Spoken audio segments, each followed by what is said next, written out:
नमस्कार। आप सभी का शिव योगशाला में स्वागत है। मैं डॉक्टर वीरेंद्र सिंह सोडा। आज पढ़ रहे हैं समाधिपाद के 24वें सूत्र, जिसके अंदर ईश्वर का स्वरूप क्या है और ईश्वर का स्वरूप और किस प्रकार जो मनुष्य है, जीवात्मा है, वो दुखों के कारण से किस प्रकार अपने फलों को भोगता है। क्योंकि यहाँ 24वें सूत्र में कि ईश्वर का वास्तविक स्वरूप क्या है और ईश्वर को पुरुष विशेष को ही ईश्वर की संज्ञा दी गई है। तो बात करेंगे, सबसे पहले अपन जान लेते हैं समाधिपाद के सूत्र क्या है कि क्लेश कर्म विपाक आश्रय परामृष्ट पुरुष विशेष ईश्वर। यहाँ का है कि जो क्लेश है, जो कर्म अविद्या के कारण जो क्लेश उत्पन्न होते हैं, और कहा कर्म को अलग अलग भेद वो बात करेंगे। कर्म जो मनुष्य करता है, शुभ कर्म, अशुभ कर्म और विसरित कर्म। आश्रय यानी भोगे गए संस्कारों का फल, जो पीछे जो फलों को भोग में कर्म करने के बाद जो भोगते हैं, उसके बाद जो शेष रह जाते हैं संस्कार, उन्हीं को आश्रय कहा गया है। लेकिन यहाँ क्लेश, कर्म, आश्रय, ईश्वर इन सभी से रहित है। इसमें जो पुरुष विशेष को ही ईश्वर की संज्ञा दी गई है। ईश्वर इन सभी से रहित है। पुरुष विशेष यानी विशेष है, और चेतना वाला, विशिष्ट चेतना वाला, जिसके अंदर विशिष्ट चेतना है, वही ईश्वर है। ईश्वर सब कुछ है, लेकिन वो कर्मों से रहित है। और अविद्या, इसमें पूर्ण रूप से इस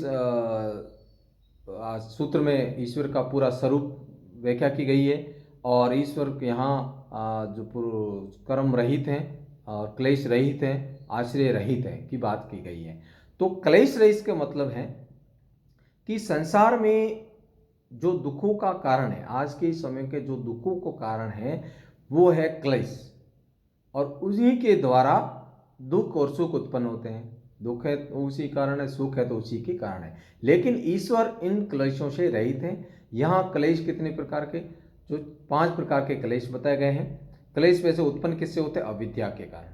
तो सबसे पहले अविद्या, अस्मिता, राग और अभिनिवेश, ये क्लेशों के प्रकार बताए गए हैं। और ईश्वर इससे रहित है, यानी क्लेश रहित, जिसमें किसी प्रकार का कोई क्लेश नहीं है, वो विशेष ही ईश्वर, विशेष पुरुष ही ईश्वर है। कर्म रहित की बात की गई है। कर्म यानी ईश्वर जो कर्मों से रहित है।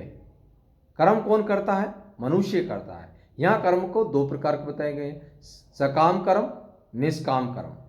और सकाम कर्म को भी 3 प्रकार बताए हैं, शुभ कर्म, अशुभ कर्म। शुभ कर्म यानी पुण्य से काम करे, अशुभ कर्म यानी पाप का कर्म, और मिश्रित कर्म यानी जीवात्मा इन तीनों कर्मों को करता है।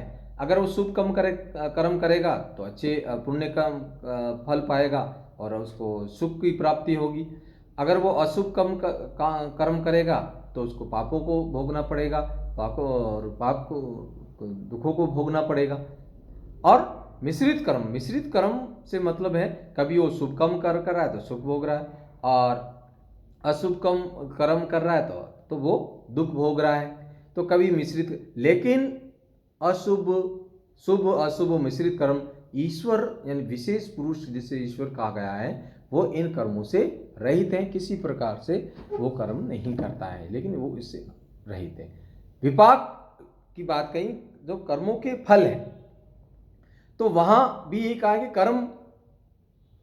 कर्मों के फल, यानी अगर वो पाप पुण्य कर्म करेगा तो वो सुख प्राप्त करेगा, और अशुभ कर्म करेगा तो वो दुख भोगेगा।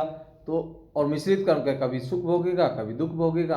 तो इस प्रकार जो मनुष्य जीवात्मा है, इन दुखों और सुखों के कर्म में भटकते रहे। लेकिन ईश्वर जो है इन विपाक से यानी कर्मों से भी रहित है। आश्रय यानी जीवात्मा जो कर्मों को भोगता है, भीतर जो कर्मों को जीवात्मा, जो भीतर मनुष्य जो भीतर के जो कर्मों को भोगता है, भोगने के फलों के बाद जो शेष रह जाता है, संस्कार जो शेष रह जाते हैं, उसको आश्रय कहा गया है। लेकिन ईश्वर आश्रय रहित है। ईश्वर के अंदर इस प्रकार का कोई गुण नहीं है। ईश्वर दुखों से रहित है, ईश्वर कलेशों से रहित है, ईश्वर जो है कर्मों से रहित है, विपाकों से रहित है। सर्व जो विशेष संज्ञा, पुरुष विशेष की संज्ञा दी गई है। तो इस प्रकार 24वें सूत्र में ईश्वर के स्वरूप को बताया गया है कि ईश्वर क्या है, और कलेश को कारण जो जीवात्मा है दुखी क्यों है, वो कलेशों के कारण ही दुखी है। कलेश किससे उत्पन्न होते हैं? जो होते हैं अविद्या से। अविद्या शिक्षित व्यक्ति ही है। और अस्मिता और राग। अस्मिता का अर्थ है कि अहंकार, अहम का भाव उसके अंदर उत्पन्न होना, और राग जिसके प्रति ये मेरा है, ये भौतिक चीज़ें मेरी है, या इन चीज़ों का पूर्ण रूप से उसमें समा जाना। तो इसलिए वैराग्य, ईश्वर क्या है, उसमें सभी में वैराग्य है। जो केवल प्राप्त करता है इन सभी से वैराग्य है। तो ये ईश्वर वैराग्य है। अभिनिवेश से मतलब ये निर्णय ही नहीं ले पा रहा है कि मुझे करना क्या है। तो ये सारी चीज़ें इस सूत्र में बताई गई हैं। तो आप लेते हैं इजाज़त। आप स्वस्थ रहें, और ये जो परीक्षा के दे रहे हैं, योग के क्षेत्र में जो कार्य कर रहे हैं, योग क्षेत्र में जो कोर्सेज कर रहे हैं, तो उनके लिए बहुत महत्वपूर्ण है। योग दर्शन महर्षि पतंजलि रचित, और योग दर्शन उसमें हिंदी भाष्य के रूप में पूरे हिंदी में व्याख्यान की गई है। डॉक्टर सोमवी आर्य हमारे गुरुजी जिन्होंने व्याख्यान दिया है, उसी के सानिध्य में हमने सीखा है। और ये चीज़ें भी हम बताने की कोशिश करें, हम अपने अनुभव, अपने आधार पर, तो आप भी सीखें और अपने जीवन को उज्ज्वल बनाएं। इसी के साथ लेते इजाज़त। जय हिंद, जय भारत।